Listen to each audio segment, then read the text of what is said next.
होगा। बिल्कुल, आप से कई सवाल हम करेंगे, लेकिन इस वक्त एक प्रोग्राम की तरफ लिए चलते अपने नाज़रीन को वजीर दाखिला अमित शाह हैं। न्यू सेंट्रल सेक्टर स्कीम 2021 बराए जम्मू कश्मीर के तहत यूनिट्स के रजिस्ट्रेशन के लिए एक वेब पोर्टल का इफ्तिताह किया जा रहा है। इस वक्त सीधे तौर पर तस्वीरें देख रहे हैं आप दोनों डॉक्टर हमारे साथ बने रहे, आपके पास लौटेंगे तो सीधे तौर पर तस्वीरें आप इस वक्त देख रहे हैं।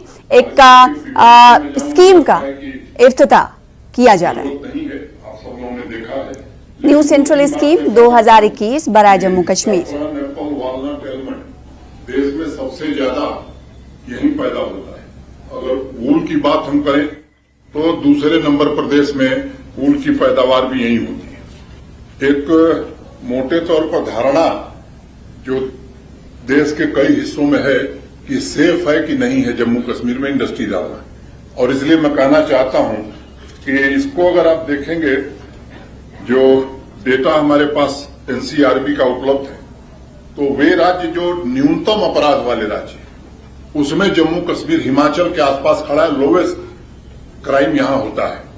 सुरक्षा की स्थिति मैं कह सकता हूं कि काफी बेहतर है, और उसका एक प्रमाण कि पिछले 4 वर्षों में जो अधिकतम टूरिस्ट आया था, उसके 3 गुना से ज्यादा टूरिस्ट पिछले विंटर्स में आया, और जुलाई ने सारे रिकॉर्ड तोड़ दिए हैं। 10.5 लाख लोग जम्मू कश्मीर आए हैं।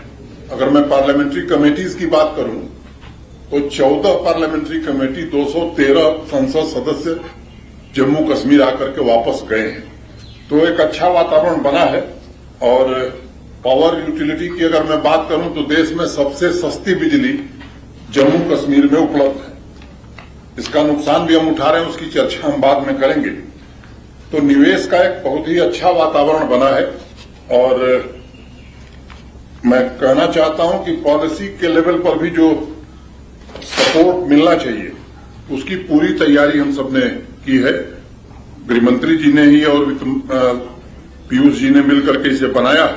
तो वो कैपिटल इन्वेस्टमेंट इंसेंटिव हो, goods and services tax limited incentive हो, लिंक्ड इंसेंटिव हो, कैपिटल इंटरेस्ट सबवेंशन हो, या एग्जिस्टिंग इंडस्ट्रीज के लिए वर्किंग कैपिटल इंटरेस्ट इंसेंटिव, ये सभी प्रकार से ये पॉलिसी इंडस्ट्री के विकास में अपना विशेष योगदान देने वाली। साथ ही साथ स्टैंप ड्यूटी पर 100% एग्जम्पशन है, डीजी सेट पर 100% एग्जम्पशन है, और रेगुलेटरी मैकेनिज्म को भी हमने सरल बनाने के लिए काफी प्रयास किया है। अभी जैसा मेहता जी ने बताया, हमारी लगभग 90 सर्विसेस ऑनलाइन हो गई, जिसमें 55 तो सिंगल विंडो पर हैं, और जो शेष बची हैं सितंबर अंत तक हम पूरी तरह से इसको सिंगल विंडो कर देंगे। और ये केवल कहने के लिए नहीं होगा, मैं कह सकता हूं कि पूरी तरह से वो जमीन पर लागू होगा। और ट्रांसपेरेंट ढंग से जमीन अलॉट हो, उसकी समय सीमा तय की गई है, और उसमें किसी के पास विशेषाधिकार नहीं होगा। इस तरह की व्यवस्था बनाने की कोशिश की गई। तो मुझे लगता है कि ईज ऑफ डूइंग बिजनेस का मामला हो, इन्वेस्टमेंट क्लाइमेट हो, पॉलिसी सपोर्ट हो, या न्यू इनिशिएटिव हो, हर दृष्टि से ये पॉलिसी बहुत अच्छी है, और आज ये बहुत प्रसन्नता। तो सीधी तस्वीरें आप जम्मू कश्मीर में एक